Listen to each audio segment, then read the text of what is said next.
Hello दोस्तों, आज हम करने वाले हैं खान सर के बिहार बीएसएससी का बुक प्रैक्टिस पेपर का सेट 2 को आज हम लोग सॉल्यूशन करने वाले हैं। जैसा कि आप सबको पता ही होगा, हाल ही में अभी कुछ दिन पहले बिहार पुलिस का एग्ज़ाम हुआ था। एक ही बुक से 71 क्वेश्चन पूछा गया था खान सर के बुक से। तो चलिए मैं खान सर का बुक से मैं आपको करवा रहा हूँ डिटेल के साथ में। चलिए मेरा पहला क्वेश्चन आपके सामने में है, निम्नलिखित में से कौन सा पुरातात्विक स्थल सिंधु घाटी सभ्यता से संबंध नहीं है। देखिए भैया, सिंधु घाटी सभ्यता से संबंध कहता है नहीं है, तो सिंधु घाटी सभ्यता से किसका संबंध नहीं था? तो सिंधु घाटी सभ्यता का संबंध कालीबंगा, तो हमको तो पता ही है कालीबंगा के तो था। कालीबंगा कहाँ पड़ता है? राजस्थान में। बालाकोट ये भी था। लोथल भी था। लोथल कहाँ पड़ता है? गुजरात में। रोम नहीं था, रोम नहीं था। तो रोम कहाँ है? इटली की राजधानी है। इसलिए इसका राइट आंसर क्या हो जाएगा? ऑप्शन ए हो जाएगा, रोम। क्वेश्चन पूछ रहा है कि सिंधु घाटी सभ्यता का संबंध नहीं है, किससे नहीं था? रोम नहीं था, क्योंकि रोम कहाँ है? इटली में। चलिए दूसरा क्वेश्चन आपके सामने में है, द्वितीय बौद्ध परिषद कहाँ हुई थी? तो आप लोग खुद दिमाग लगाइए कि द्वितीय बौद्ध परिषद कब कहाँ हुई थी। तो आपको एक ट्रिक याद रखना है। क्या याद रखना है? चलिए मैं आपको उस ट्रिक को बताता हूँ। ट्रिक है रावे पाकू। क्या याद रखना भैया? रावे पाकू। तो रावे पाकू से कैसे हम लोग चारों बौद्ध संगीति को याद कर लेंगे। देखिए, राज पहला अगर बौद्ध संगीति पूछे तो बताना रा से राजगीर। क्या बताना है? राजगीर। तो पहला बौद्ध संगीति कहाँ हुआ था? राजगीर में। दूसरा बौद्ध संगीति पूछे कहाँ हुआ था? तो वैसे वैशाली में। तीसरा पूछे कहाँ हुआ था? तो पाटलिपुत्र में, अशोक के समय। चौथा पूछे कब हुआ था? कलाशोक के समय हुआ था। यहाँ क्वेश्चन क्या पूछ रहा है? द्वितीय बौद्ध परिषद कहाँ हुआ था? तो द्वितीय वे से वैशाली में हुआ था। कहाँ हुआ था? वैशाली में हुआ था। इसका राइट आंसर क्या हो जाएगा? ऑप्शन बी हो जाएगा। चलिए हम लोग बढ़ते हैं नेक्स्ट प्रश्न की ओर। अगला क्वेश्चन आपके सामने में है, भारतीय राष्ट्रीय कांग्रेस के पहले अंग्रेज अध्यक्ष कौन थे? तो भारतीय राष्ट्रीय कांग्रेस का स्थापना 1885 में हुआ था। इसका प्रथम अंग्रेजी अध्यक्ष जो था वो कौन था? ए.ओ. ह्यूम। कौन था? एलोन एक्टोमियम ह्यूम। इसको हम लोग हर्मिट ऑफ शिमला के नाम से जानते हैं, यानी कि शिमला का संत। शिमला का संत के नाम से किसे जानते हैं? ए.ओ. ह्यूम को जानते हैं। अच्छा चलिए आगे बढ़ते हैं। नेक्स्ट प्रश्न आपके सामने में है, स्वतंत्रता प्राप्ति से पूर्व भारत में आए ब्रिटिश कमीशनों में से श्वेत कमीशन किसे कहा गया है? तो स्वतंत्रता प्राप्ति से पूर्व भारत आए ब्रिटिश कमीशनों में से श्वेत कमीशन किसे कहा गया है? हम सबको पता है कि किसको कहा गया था। तो साइमन कमीशन को कहा गया था। किसे कहा गया था? तो साइमन कमीशन इसका राइट आंसर होगा। चलिए हम लोग थोड़ा साइमन कमीशन के बारे में थोड़ा सा जान लेते हैं। साइमन कमीशन का गठन पूछे कब हुआ था? तो इंग्लैंड में हुआ था 1927 ईस्वी में। पूछेगा साइमन कमीशन भारत कब आया था? तो 1928 ईस्वी में। साइमन कमीशन पूछेगा कितना आदमी था? तो 7 आदमी था। एको गो भारतीय नहीं था। साइमन कमीशन का विरोध कौन कर रहा था? तो लाला लाजपत राय कर रहा था। कहाँ कर रहा था? तो पंजाब में। इतना बात आप याद रख सकते हैं। इसी साइमन कमीशन के विरोध करते वक्त लाला लाजपत राय को अंग्रेज अधिकारी जेपी सैंडर्स ने उन पर लाठी से प्रहार किया, और लाला का जो अंतिम शब्द था, मेरे सिर पर पड़े हर एक लाठी का हिसाब होगा जो अंग्रेजों को कील की तरह चुभेगी और लाश की पेटी तक ले जाएगा। पूछेगा ये कथन किसका है? तो बताना है लाला लाजपत राय का है। और पूछेगा कि लाला लाजपत राय को किसने लाठी से मारा था? तो जेपी सैंडर्स ने मारा था। तो आप ये भी बात याद रखिएगा। फिलहाल इसका राइट आंसर क्या आ जाएगा? साइमन कमीशन, ऑप्शन ए इसका राइट होगा। चलिए 5वां नंबर का प्रश्न है, रविन्द्रनाथ टैगोर ने निम्नलिखित में से किस देश का राष्ट्रीय गान लिखा है?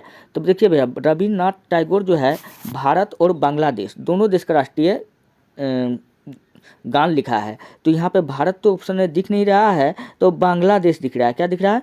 बांग्लादेश दिख रहा है। बांग्लादेश का राष्ट्रीय गान क्या है? अमर सोनार बांग्लादेश। चलिए यही है बांग्लादेश का राष्ट्रीय गान। 7वां नंबर का प्रश्न आपके सामने में है, विलियम बेंटिक द्वारा निम्न में से किस सुधारक उपाय को लागू नहीं किया जा सकता है? चलिए 7वां नंबर का प्रश्न देखिए, बहुत शानदार प्रश्न है आपके सामने। विलियम बेंटिक द्वारा निम्न में से किस सुधारक का उपाय को नहीं लागू किया गया था? हम सबको पता था कि लॉर्ड विलियम बेंटिक ने क्या किया था 1829 ईस्वी में। कब? 1829 ईस्वी में सती प्रथा का अंत किया था। सती प्रथा का अंत किया था राजा राम मोहन राय की सहायता से। तो देखिए यहाँ पर ऑप्शन में कहाँ दिख रहा है? ऑप्शन सी में दिख रहा है, सती प्रथा का अंत। इसलिए इसका राइट आंसर क्या हो जाएगा? ऑप्शन सी हो जाएगा। चलिए 8वां नंबर का प्रश्न आपके सामने में है, इनमें से कौन सा देश द्वितीय विश्व युद्ध के दौरान धुरी राष्ट्र गुट का सदस्य नहीं था? तो देखिए भैया, प्रथम विश्व युद्ध पहले आप याद रखिए कब हुआ था, 1914 से 1919 तक चला था। पूछेगा कितना साल चला था, तो 5 साल चला था। और द्वितीय विश्व युद्ध पूछेगा कब हुआ था, तो 1939 से 1945 तक चला था। पूछेगा कितना देश ने भाग लिया था, तो आपको बताना है 61 देश ने भाग लिया था। कितना?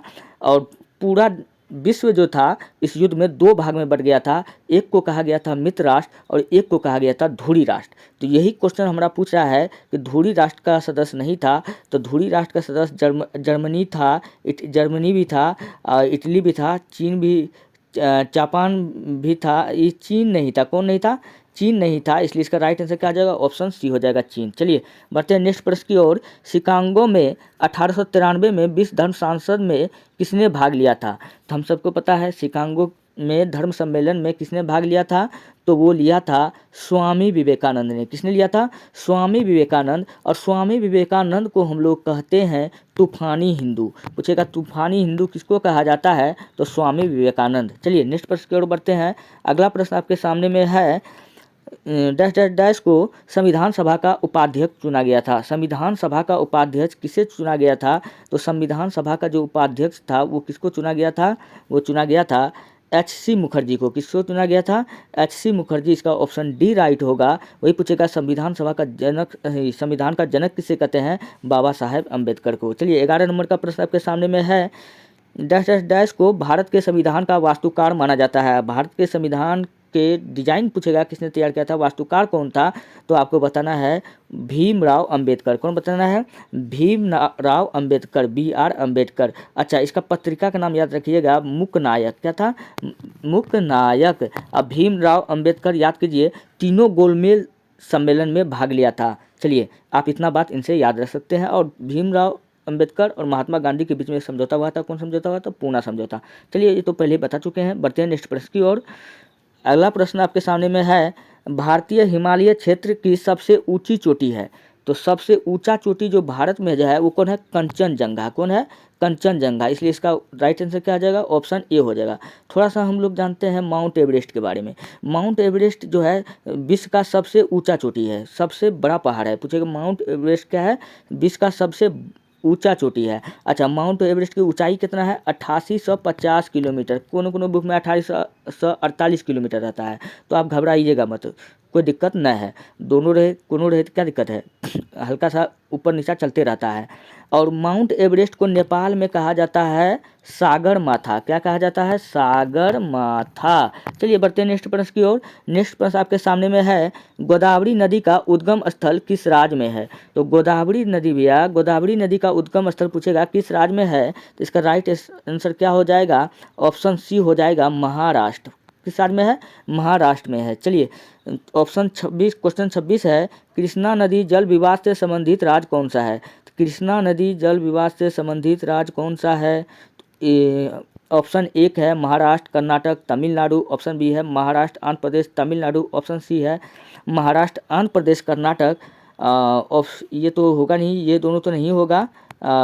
ऑप्शन डी है केरल, कर्नाटक, तमिल, ये भी नहीं होगा। ऑप्शन सी इसका राइट होगा, महाराष्ट्र, आंध्र प्रदेश, कर्नाटक। चलिए क्वेश्चन 27 है, कारक जो जलवायु को प्रभावित नहीं करता है। कहता हुआ कारक को आपको बताना है जो जलवायु को प्रभावित नहीं करता है, ऐसा कौन सा वो कारक है?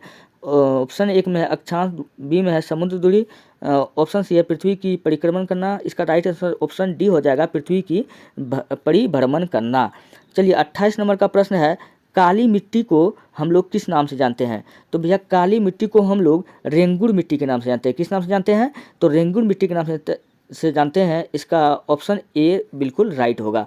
चलिए काली मिट्टी से हम लोग कुछ प्रश्न को उठाते हैं। तो काली मिट्टी पूछेगा कि कहाँ पाया जाता है? तो गुजरात में, महाराष्ट्र में। सर्वाधिक काली मिट्टी कहाँ? महाराष्ट्र में। कहाँ पाया जाता है? महाराष्ट्र में। अच्छा, काली मिट्टी में पूछेगा किसका खेती होता है? तो कपास का। किसका होता है? कपास का। इसलिए काली मिट्टी को हम लोग कपासी मृदा के नाम से भी जानते हैं। और विदेश में काली मिट्टी को चरनोजम के नाम से जानता है। क्या जाना जाता है? चरनोजम। अच्छा, केरल में काली मिट्टी को करेल के नाम से जाना जाता है। किस नाम से? करेल के नाम से जाना जाता है। आप ये सब बात याद रखिएगा, कई बार एग्जाम में आ चुका है, इसलिए मैं बार बार आपको बताता हूँ। चलिए 29 नंबर का प्रश्न है, अलग अलग किस्म की फसल को को उसी ज़मीन में बारी बारी से उगाने से तकनीकी का रूप से कहलाता है। अलग अलग किस्म के फसल को उसी ज़मीन में बारी बारी से उगाने का जो तकनीक होता है उसको क्या कहलाता है? ऑप्शन एक में है फसल प्रत्यावर्तन, ऑप्शन बी में है शुष्क मिट्टी। इसका राइट आंसर हो जाएगा ऑप्शन ए फसल प्रत्यावर्तन। चलिए 30 नंबर का प्रश्न है, निम्नलिखित राज्यों में से किसकी सबसे कम जनसंख्या है? हम सबको पता है सबसे कम जनसंख्या किसका है? सिक्किम का है। किसका है? सिक्किम का है। चलिए ये बात आप, सिक्किम राजधानी का है गंगटोक, ये भी बात आप याद रखिए। चलिए 31 नंबर का प्रश्न है, किस अर्थशास्त्री के अनुसार अर्थशास्त्र मनुष्य के भौतिक कल्याण का अध्ययन है? तो वो कौन सा अर्थशास्त्री था? ऑप्शन सी इसका राइट होगा एडम स्मिथ। एडम स्मिथ को हम लोग इकोनॉमिक्स का पिता कहते हैं, इको का पिता कहते हैं। और इकोनॉमिक्स का एडम स्मिथ का बुक का नाम है, एडम स्मिथ का बुक का नाम क्या है? Wealth of nation. क्या नाम है? Wealth of nation. चलिए हम लोग आगे की ओर बढ़ते हैं। क्वेश्चन आपके सामने में है 32 नंबर का, व्यष्टि अर्थशास्त्र का संबंध है। व्यष्टि अर्थशास्त्र जो होता है उसका संबंध किससे है? व्यक्तिगत आर्थिक एजेंटों के व्यवहार से, संपूर्ण अर्थव्यवस्था की समझ से। जी हाँ, इसका राइट आंसर हो जाएगा ए और बी दोनों, ऑप्शन सी इसका राइट होगा। ऑप्शन सी इसका राइट होगा। चलिए 33 नंबर का प्रश्न है, दुधवा नेशनल पार्क कहाँ स्थित है? तो दुधवा नेशनल पार्क कहाँ स्थित है? तो उत्तर प्रदेश में है। कहाँ है? उत्तर प्रदेश में है। क्वेश्चन पूछेगा कि काजीरंगा नेशनल पार्क कहाँ स्थित है? काजीरंगा, काजीरंगा कई बार एग्जाम में पूछा गया है सब क्वेश्चन। काजीरंगा कहाँ है? काजीरंगा है असम में। कहाँ है? असम में। काजीरंगा जो है किसके लिए फेमस है? एक सींग वाले गेंडे के लिए। आप ये भी बात याद रखिएगा। चलिए बढ़ते हैं हम लोग नेक्स्ट प्रश्न की ओर। किस गार्डन सिटी का सिद्धांत विकसित किया था?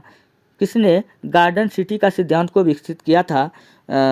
ऑप्शन ए है एबेनेजर हावर्ड, ऑप्शन बी है चार्ल्स डिकेंस, ऑप्शन सी है थॉमस हार्डो, ऑप्शन डी है एंड्रू मिडन्स। इसका राइट आंसर ऑप्शन ए होगा हावर्ड, एबेनेजर हावर्ड। चलिए 35 नंबर का प्रश्न है, अंतर्राष्ट्रीय साक्षरता दिवस प्रत्येक किस दिन मनाया जाता है? अंतर्राष्ट्रीय साक्षरता दिवस पूछा जाता है कब मनाया जाता है? इसका राइट आंसर ऑप्शन सी हो जाएगा 8 सितंबर। क्या हो जाएगा? 8 सितंबर।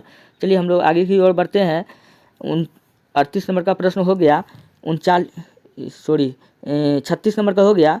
36 नंबर का प्रश्न की ओर हम लोग बढ़ते हैं। क्वेश्चन है, एक रंग बिरंगा और मंत्रमुग्ध कर देने वाला मेला जो प्रत्येक वर्ष उत्तर प्रदेश के मेरठ में होली के कुछ दिनों के बाद मनाया जाता है, पूछा जाता है कि वो कौन सा मेला था?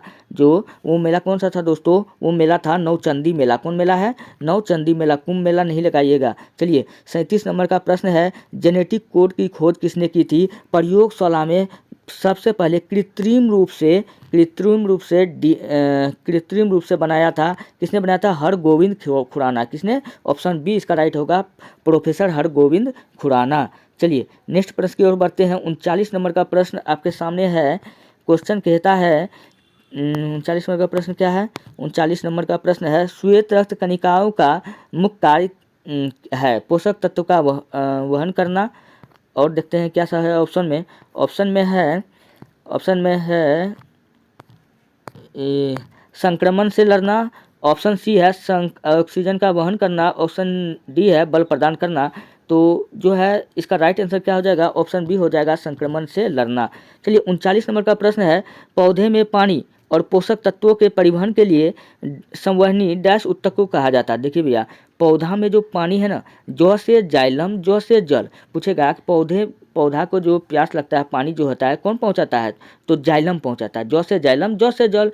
अब पौधा भी खाता है ना, प्रकाश संश्लेषण की क्रिया करता है। तो वो फ से फ्लोएम, फ से फल, फ से फ्लोएम, फ से फल। तो आप ये बात याद रखिएगा कि भोजन अगर पूछे पौधे में पानी का पोषक तत्व का परिवहन कौन करता है? पानी पूछे जौ से जाइलम, जौ से जल। खाना पूछे तो आपको बताना है क्या? फ्लोएम। क्या बताना है? फ्लोएम। चलिए फिलहाल 40 नंबर का प्रश्न आपके सामने में है, अम्लीय जठर रस किसके द्वारा स्रावित होता है? हमको पता है जठर रस कहाँ से निकलता है? जठर ग्रंथि से। कहाँ से निकलता है? जठर ग्रंथि से। और ये जठर ग्रंथि कहाँ होता है? पेट में। कहाँ होता है? पेट में। और पेट को हम लोग कहते हैं आमाशय। तो इसलिए इसका राइट आंसर क्या हो जाएगा? ऑप्शन डी आमाशय हो जाएगा। चलिए 41 नंबर का प्रश्न आपके सामने में है, श्वेत रक्त कणिकाओं का क्या मुख्य कार्य है? श्वेत रक्त कणिका का जो कार्य है ये आपको बताना है। ऑप्शन एक में है पोषक तत्वों का वहन करना, संक्रमण से लड़ना, ऑक्सीजन का वहन करना, ऑप्शन डी है बल प्रदान करना। तो इसका राइट आंसर हो जाएगा संक्रमण से लड़ना। मतलब ये जो श्वेत रक्त जो है हमारे शरीर में, ये हमें अन्य रोगों से हिफाजत करता है। चलिए 43 नंबर का 42 नंबर का हो गया। 42 नंबर का प्रश्न है, प्रत्येक वृक्क किन लाखों छोटी नलिकाओं से बना होता है? प्रत्येक वृक्क जो है किन छोटी नलिकाओं से बना होता है? तो इसका राइट आंसर हो जाएगा ऑप्शन डी हो जाएगा नेफ्रॉन। क्या हो जाएगा? नेफ्रॉन। चलिए 43 नंबर का प्रश्न है, घेंघा की कमी से घेंघा डैश की कमी से होता है? जो घेंघा रोग होता है वो किसके कमी से होता है? वो होता है आयोडीन की कमी से। किसकी कमी से होता है? इसलिए इसका राइट आंसर ऑप्शन बी हो जाएगा आयोडीन। चलिए घेंघा रोग का और भी नाम है। घेंघा रोग को हम लोग कहते हैं ग्वाइटर। क्या कहते हैं? ग्वाइटर बोले या घेंघा बोले या इसी को हम बोलते हैं गलगंठ। गलगंठ ये सब रोग किसका नाम है? घेंघा रोग का नाम है। तो आप इतना रोग याद रखिएगा। चलिए 44 नंबर का प्रश्न है, मानव शरीर का कौन सा अंग इंसुलिन पैदा करता है? मतलब क्वेश्चन आपसे कह रहा है कि मनुष्य शरीर का ऐसा कौन सा अंग है जो हार्मोन निकालता है? तो वो निकालता है, कौन निकालता है? अग्नाशय। अग्नाशय क्या है? एक सब शरीर का सबसे बड़ी मिश्रित ग्रंथि है। जबकि सबसे बड़ा ग्रंथि पूछे शरीर का कौन है, तो आपको बताना है यकृत। क्या बताना है? यकृत सबसे बड़ी मिश्रित ग्रंथि पूछा है तो अग्नाशय। तो आप इतना बात याद रखिएगा। चलिए दोस्तों, ये रहा मेरा कुछ आज का 50 क्वेश्चन लगभग में। मिलते हैं नेक्स्ट वीडियो में। अगर आपको किसी भी सब्जेक्ट का PDF चाहिए, चाहे 11th 12th हो, चाहे जनरल कंपटीशन हो, बिहार पुलिस हो, तो आप हमारे चैनल को जाकर के सब्सक्राइब कीजिए। टेलीग्राम पर आइए, इतिहास की दुनिया 99 सर्च कीजिए, इतिहास की दुनिया 99। आप वहाँ से आप PDF प्राप्त कर सकते हैं। मिलते हैं नेक्स्ट वीडियो में। धन्यवाद।